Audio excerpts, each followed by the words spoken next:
नमस्कार दोस्तों, स्वागत है आपका गांव लाइव यूट्यूब चैनल के एक और वीडियो पे। तो आज की वीडियो बहुत ही खास होने वाली है क्योंकि आज हमारे गांव में कुछ खास किस्म के लोग आए हैं, अलग तरह के लोग आए हैं। तो ये जो लोग हम मेरे पीछे आप देख रहे हैं सरदार जी, ये आए हैं पटियाला से और इनको पकड़ने हैं कीड़े मकोड़े और यही बताएंगे अपने काम के बारे में। तो फिलहाल मैं इनको लेके जा रहा हूँ गाँव के उस छोर पे जहाँ पे छोटी सी नदी बहती है। तो नदी में इनका काम है। इनके अलावा कुछ और स्टूडेंट आ रखे हैं यहाँ पे पटियाला से, इनके साथ वाले, तो उनसे भी आपको परिचय कराएंगे, उनसे भी आपका थोड़ी देर बाद। फिलहाल ये मेरे साथ आ रहे हैं तो इनसे इनके बारे में पूछते हैं, इनके काम के बारे में पूछते हैं और आपको अपना गांव दिखाते हैं। तो जी ये सरदार जी आए हैं पंजाब से, पटियाला से। सर बताएं अपने बारे में कुछ, अपना नाम पहले। नवदीप है। नवदीप जी बताएं कुछ अपने। जी मैं यहाँ पर ड्रैगन फ्लाइज पकड़ने आया हूँ क्योंकि मेरा रिसर्च का पर्पस है यहाँ पे आने का। अच्छा। तो मुझे अलग अलग किस्म की ड्रैगन फ्लाइज पकड़नी है और जो मैं ड्रैगन फ्लाई पकड़ता हूँ वो एक किसी पर्टिकुलर जगह पर ही मिलती है। अच्छा। और जिसे हम साइंटिफिक भाषा में एंडेमिक स्पीसीज बोलते हैं। तो वो एक पर्टिकुलर जगह पे मिलते हैं, जो यहाँ पर मिलेगी वो इधर ही मिलेगी। और कुछ है जो ऑल ओवर इंडिया मिलती है, वो सिर्फ 10% है, ज़्यादातर एक पर्टिकुलर जगह पर मिलेगी। और मेरा पर्पस यहाँ का आने का है कि यहाँ पर नदी बह रही है और नदी के अंदर वो पानी में अपने अंडे देती है और पानी में अंडे देने के बाद वो इस तरह की वेजिटेशन में आके बैठ जाती है। अच्छा, इस तरह जो पत्ते वत्ते होते हैं, हाँ, इन पत्तों के ऊपर बैठी होगी। और जो आज मेरा ड्रैगन फ्लाई पकड़ने, जो स्पीसीज मैंने पकड़नी है वो है गॉम्फिड फैमिली की, गॉम्फिडी जिसे बोलते हैं। तो उसका जो बिल्कुल लास्ट में जो एब्डोमेन है वो थोड़ा सा क्लब स्ट्रक्चर का होता है, जैसे एक भाला होता है ना, भाले के आकार का होता है। अच्छा। तो हम वो पकड़ रहे हैं आज, ड्रैगन फ्लाई, जिसको हम आम भाषा में जहाज कहते हैं। जहाज बोलते हैं। कई लोग समझ नहीं पा रहे होंगे कि जी जहाज बोलते हैं, जिसको हम जहाज बोलते हैं। जिसके अगर आपको याद होगा तो जिसके पीछे हम पहले रस्सी बांध देते थे और फिर इसको उड़ाते थे बचपन में शरारत के तौर पे। फिलहाल मैं आ गया हूँ नदी के पास में। नदी ज्यादा यहाँ पे बड़ी है नहीं, नदी नहीं, इसको मैं मतलब गधेरा कहते हैं हम इसको, लेकिन आप नदी समझिए इसे। ये है नदी हमारी, तो ऊपर तक जाती है और ऊपर से ही आती है ये, और नीचे को बहती है, कोसी में मिल जाती है। इसमें इतना पानी है दोस्तों, आप देख सकते हैं। तो ये जो आए हैं पटियाला से हमारे होम स्टे में रुके हुए हैं, ये अपना कुछ जाली वाली लेके आए हैं। तो इनसे बाद में बातचीत की जाएगी बहुत बढ़िया डिटेल से। कुछ और बच्चे आए हैं इनके साथ, लड़कियाँ आई हैं, छात्राएँ जो हैं, तो उनसे भी बातचीत करेंगे। कि फिलहाल इनको मैं यहाँ पे छोड़ देता हूँ और आप करिए फिर अपना काम, है ना। तो दोस्तों अभी बज रहे शाम के 4:30 और मैं तैयारी कर रहा हूँ पकौड़े बनाने की। मतलब पूरी तैयारी कर चुका हूँ, थोड़ी देर में ही पकौड़े तलने लगूंगा। दरअसल जो हमारे मेहमान थे जिनसे मैंने आपको थोड़ी देर पहले मिलाया, उन्होंने दोपहर का खाना खाया नहीं। दरअसल उन्होंने जो सुबह का खाना खाया वो दोपहर में खाया, करीब 11-12 बजे उन्होंने पराठे खाए थे।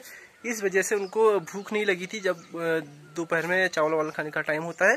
तो फिर अभी मैंने उनसे पूछा कि आपको चाय वाय दे देता हूँ, अगर चाय के साथ कुछ स्नैक्स खाना है, पकोड़े वकोड़े खाने हैं तो वो बना देता हूँ। तो उन्होंने कहा हाँ पकोड़े बना दो, हल्की फुल्की भूख लग रही है। तो फिलहाल मैं बना रहा हूँ पकोड़े और दिखाता हूँ आपको। प्याज और आलू के पकोड़े बिल्कुल तैयार करने ही वाला हूँ, मतलब सब कुछ तैयार कर दिया है, बस पकोड़े छनने बाकी हैं। तो दोस्तों ये बन रही है हमारी चाय, इसका कलर देख सकते हैं आप, बढ़िया हो रहा है। अभी मैं इसको और पकने दूंगा, थोड़ी देर पकाएंगे इसको, जब तक हमारा तेल गर्म हो गया है। ये तेल मैंने कढ़ाई में करीब 10 मिनट पहले रखा था, तो ठीक ठाक गर्म हो गया है। और ये पकोड़े के लिए जो है पूरा मसाला बना रखा है, बेसन बना रखा है। तो फिलहाल पकोड़े तलना जो है शुरू करता हूँ। देखिए आप भी, कुछ इस तरह से, एक गया, दूसरा गया। तो इस तरह से आप जाते रहेंगे पकोड़े अंदर और फ्राई होके थोड़ी देर बाद बाहर आते रहेंगे। कभी कभी जब मेरा मूड होता है अच्छा तो खाना वाना बनाने में बड़ा मज़ा आता है। कभी कभी तो जब मन नहीं होता खाना बनाने का तब थोड़ा बोरिंग हो जाता है। अभी मेरा मन कर रहा है खाना बनाने का। तो देख सकते हैं पकौड़े इस तरह से मैं निकाल रहा हूँ। तो दोस्तों इस तरह से कुछ पकौड़ियाँ मैंने निकाल दी हैं, आप देख सकते हैं, बढ़िया एकदम। और कुछ और अभी बन रही हैं, कुछ और बनेंगी अभी इसके बाद। और चाय का कलर भी एकदम बढ़िया हो गया है, थोड़ा और उबलने देते हैं। चाय को जितना पकाओ उतना स्वादिष्ट हो जाता है। थोड़ी देर और पकाते हैं, उसके बाद पकौड़े भी तैयार हो गए हैं, इनको सर्व करते हैं। उसके बाद जो मेहमान हैं हमारे उनसे गपशप लड़ाते हैं। तो दोस्तों शाम के बज रहे 6:30 और अभी मैं अपने गांव के सबसे खूबसूरत जगह पे हूँ। यहाँ से जो व्यू आता है पूरी वैली का बहुत ही ज़्यादा खूबसूरत आता है। तो अभी मैं अपने मेहमानों के साथ में यहाँ पे आया हूँ, जो कि आए हैं पटियाला से। और वो आते आते बहुत ही नखरे कर रो रहे थे एक तरह से कहूँ तो, क्योंकि रास्ता थोड़ा उस तरह का नहीं था कि वो आराम से चल पाए, क्योंकि उनको आदत होती नहीं जो प्लेन्स वाले होते हैं। लेकिन हमारे लिए तो बहुत आसान था। वैसे सबके लिए आसान होता है। ये पहले गेस्ट हैं जिन्होंने इतने इसको इजी रास्ते को बहुत ही टफ बना दिया। तो फिलहाल मैं जहाँ पे हूँ वहाँ से नज़ारा दिखाता हूँ कैसा दिखता है, उसके बाद देखते हैं क्या होता है। ये देखिए दोस्तों, ये नीचे आपको सोमेश्वर दिख रहा है बहुत दूर। यहाँ पे थोड़ा उजाला कम है क्योंकि बादल लगे हुए हैं, जबकि समय अभी उतना हुआ नहीं है। और नीचे सड़क है, सामने दियारी का गाँव है, डूंगरकोट का गाँव है, देख सकते हैं आप।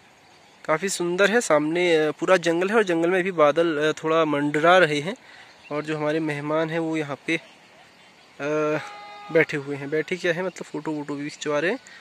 तो इस तरह का यहाँ से व्यू दिखता है। अभी सनसेट हो गया है, सूरज ढल चुका है, तो थोड़ी देर में अंधेरा ही हो जाएगा। 7 साढ़े 7 तक अंधेरा हो जाता है। ये देखिए, तो ये पूरा धानों से अभी भरा हुआ है। जो हमारी घाटी है धानों से भी पूरी भरी हुई है।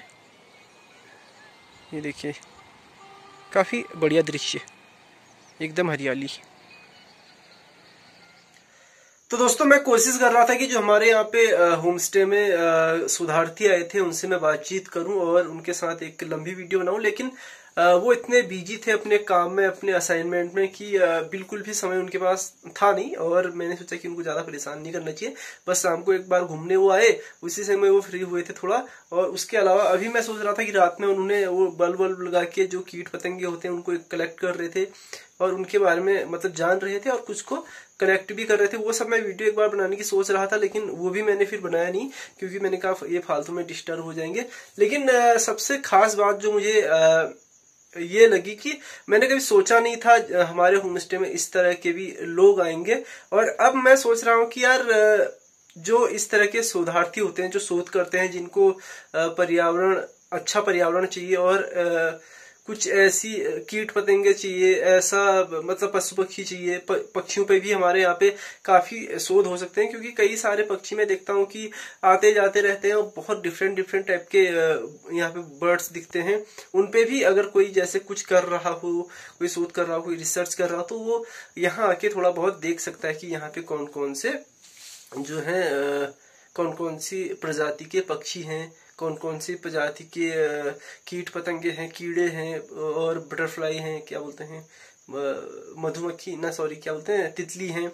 तो ये सब चीजें भी अब मैं देख रहा हूँ कि ये पॉसिबल हो सकती है हमारे गांव में, उत्तराखंड में, सोमेश्वर में हमारा होम स्टे है। तो ये सारी चीजें भी मैं देख रहा हूँ कि अभी पॉसिबल हो सकती है। पहले मैंने कभी ऐसा सोचा नहीं था कि अच्छा ये भी एक जरिया हो सकता है हमारे गांव में आने का। तो अगर कोई इस तरह के लोग हैं जो इस तरह के काम करते हैं या फिर पढ़ाई कर रहे हैं और उनका फील्ड ये है कि उनको कीट पतंगे है, पक्षी है, पशु तो नहीं पक्षी हैं, और छोटे मोटे बहुत छोटे छोटे जो कीट होते हैं वो हैं, उनके अलावा ये तितलियां होती हैं, उनके अलावा जो आजकल बरसातों के समय आते हैं वो, उसके अलावा सबसे खास बात जुगनू होते हैं। जैसे जुगनू भी कई जगह अब विलुप्त हो गए हैं, लेकिन हमारे गांव में आज भी दिख जाते हैं बहुत आसानी से। तो इस तरह के शोधार्थी जो इन सब चीजों पर शोध कर रहे हैं या फिर पढ़ाई कर रहे हैं, या फिर कोई पढ़ाई नहीं कर रहा वैसे भी देखने का इच्छुक हो, तो वो भी हमारे होम स्टे की तरफ या फिर हमारे गांव की तरफ आ सकता है।